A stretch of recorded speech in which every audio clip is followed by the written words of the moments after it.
Olá pessoal, tudo bem? Sejam bem-vindos de volta a mais uma aula da disciplina de Sistemas Operacionais.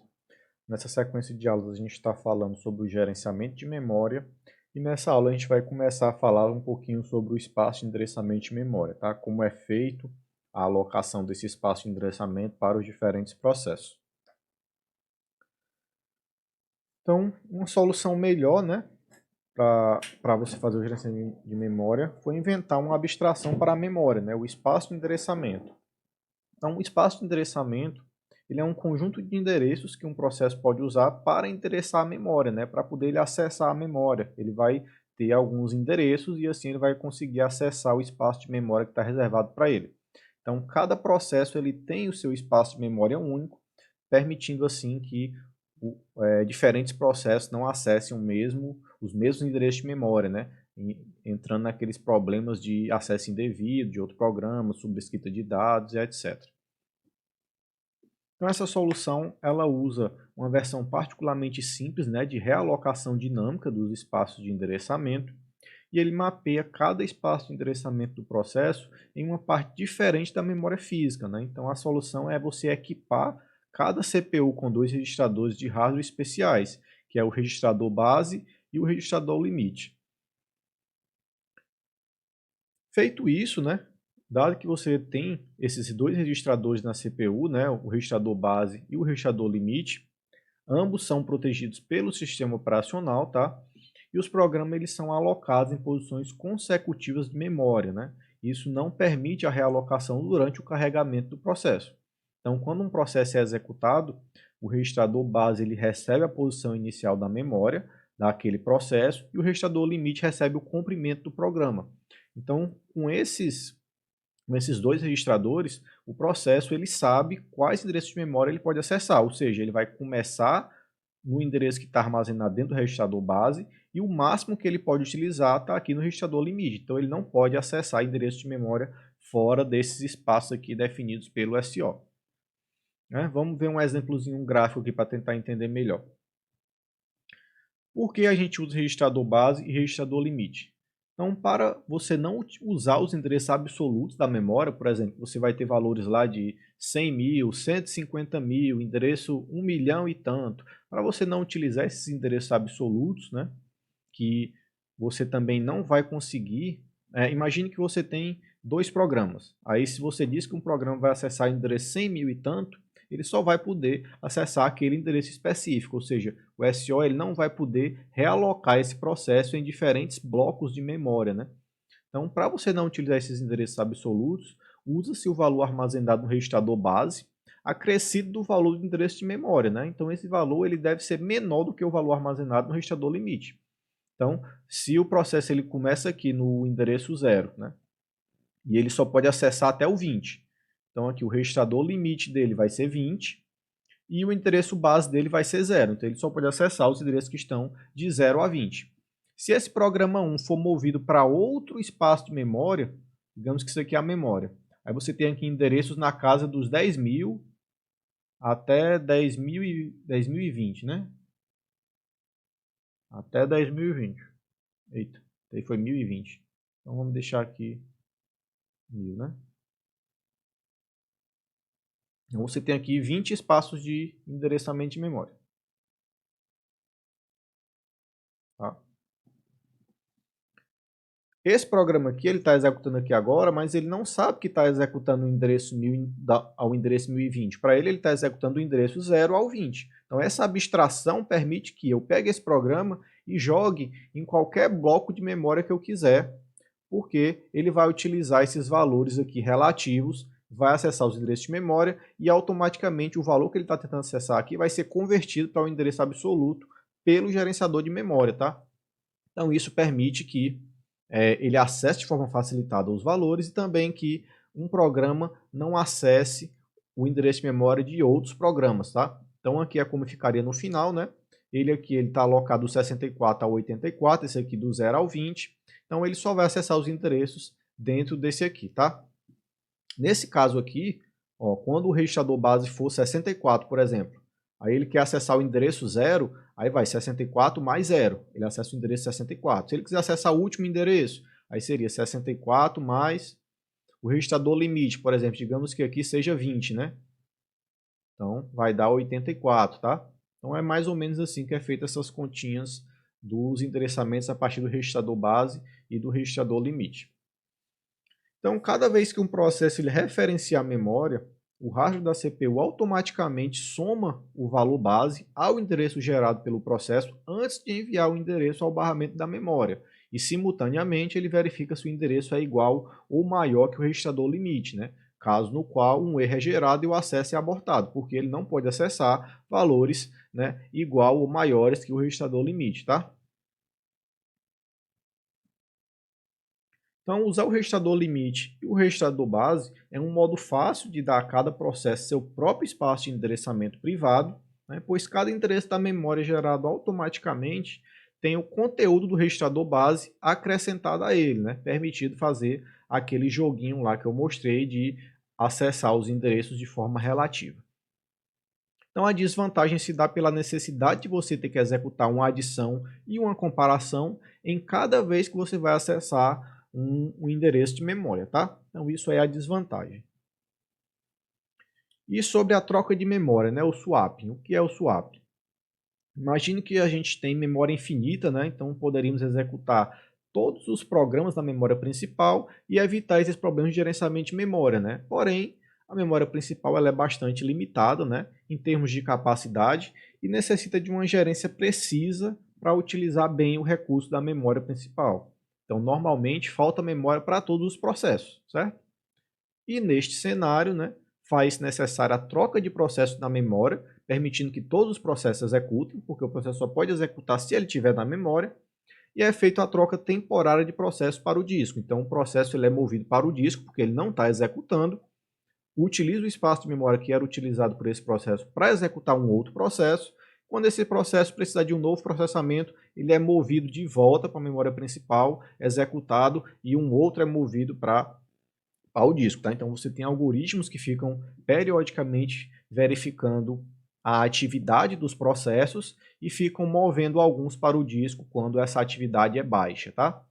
E para continuar sua execução, um processo movido para o disco, ele deve ser trazido novamente para a memória principal para poder continuar a execução.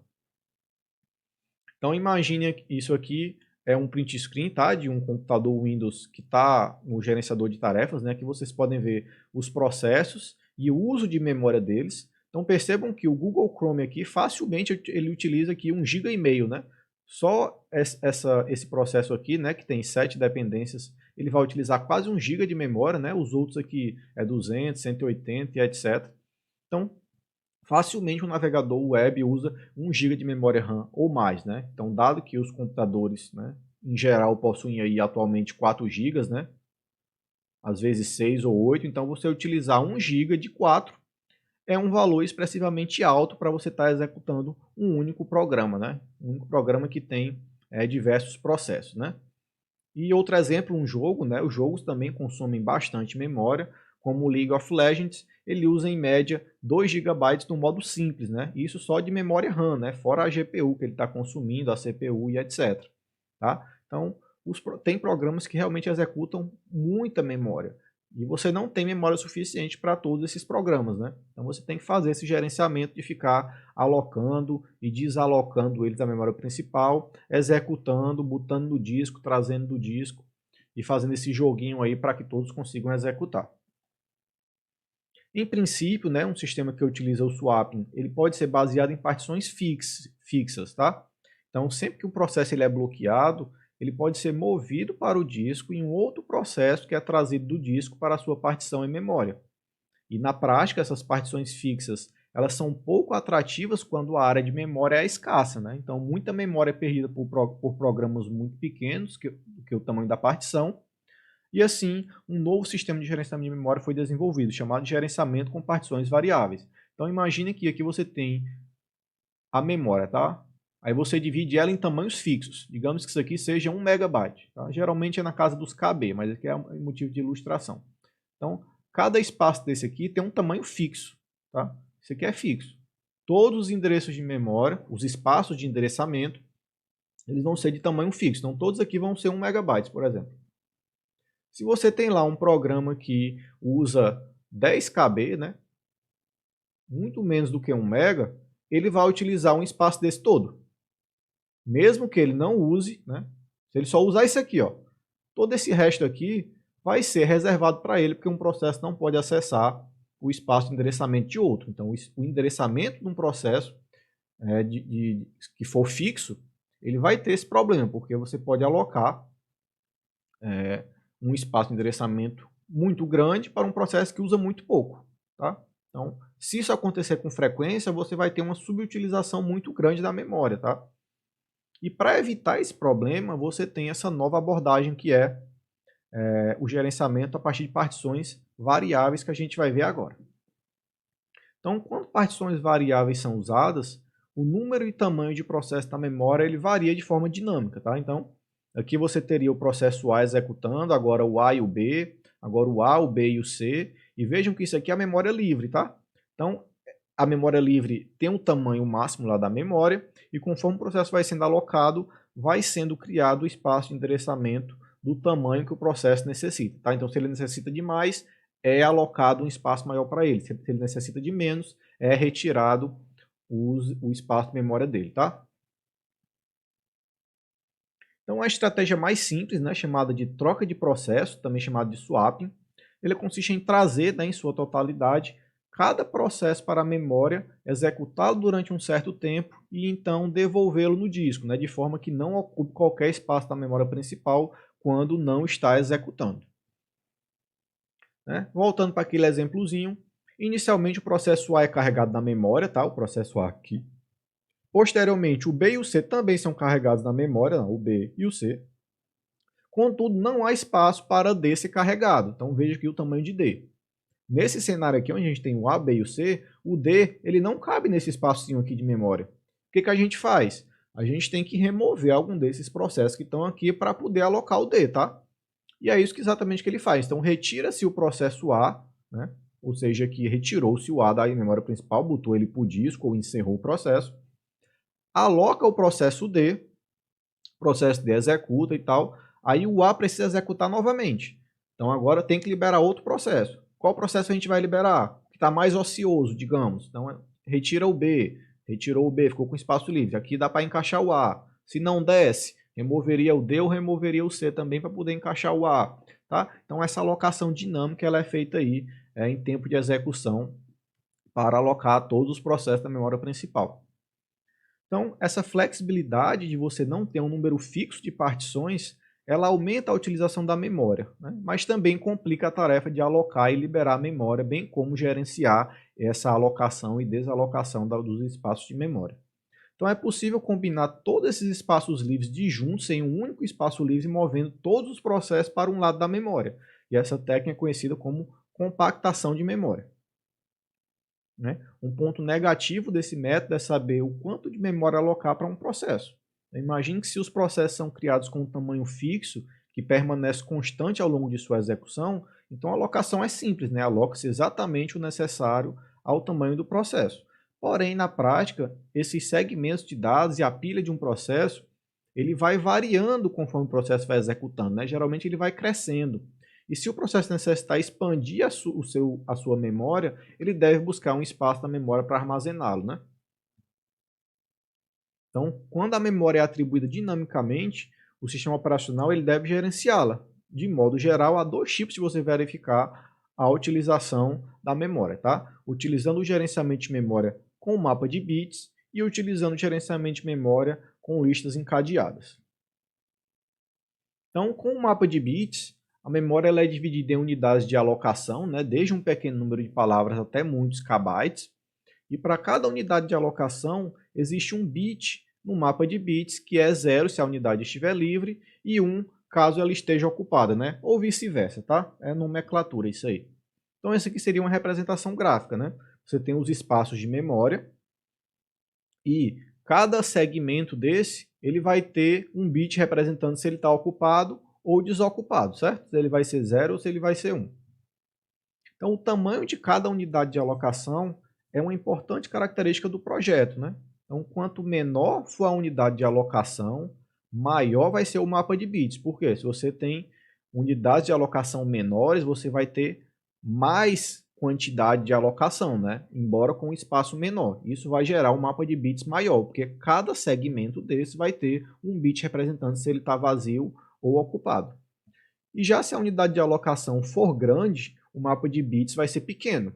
Em compensação, né, uma memória considerável pode ser desperdiçada se o tamanho do processo não for um múltiplo exato da unidade de alocação. Ou seja, se você definir um tamanho muito grande, você tem a redução do tamanho no mapa de bits. Em compensação, se você tem um espaço, um correr de 100 unidades de memória para dar para um processo que ele só vai usar duas, você vai ter um desperdício aí da memória. Embora você tenha um mapa de bits pequeno, mas você não está utilizando a memória de forma correta, tá? Você está subutilizando um recurso do sistema operacional. Então, o mapa de bits ele provê uma maneira simples de você gerenciar a memória, uma vez que o tamanho do mapa de bits depende somente do tamanho da memória e do tamanho da unidade de alocação. E o maior problema com o mapa de bits é que você procurar uma lacuna, né, ou seja, uma sequência de zeros ou uma sequência de uns, né, o número que representa que o espaço de memória está livre, né, suficientemente grande para um determinado processo, pode ser muito custoso, porque ele vai ter que percorrer todos os endereços de memória e verificar se tem um endereço do tamanho necessário para que o processo está pedindo, né? Então, a desvantagem ela se mostra quando um processo necessita de K unidades de alocação, pois o gerenciador de memória deve encontrar uma sequência de K bits zero, e isso é computacionalmente caro, né? Você ficar percorrendo sempre os endereços de memória, verificando se está livre ou se está ocupado. Tá? E na próxima aula a gente vai falar sobre a outra estratégia, que é você utilizar listas encadeadas para fazer esse gerenciamento da memória, tá, pessoal? Muito obrigado, até a próxima e tchau, tchau.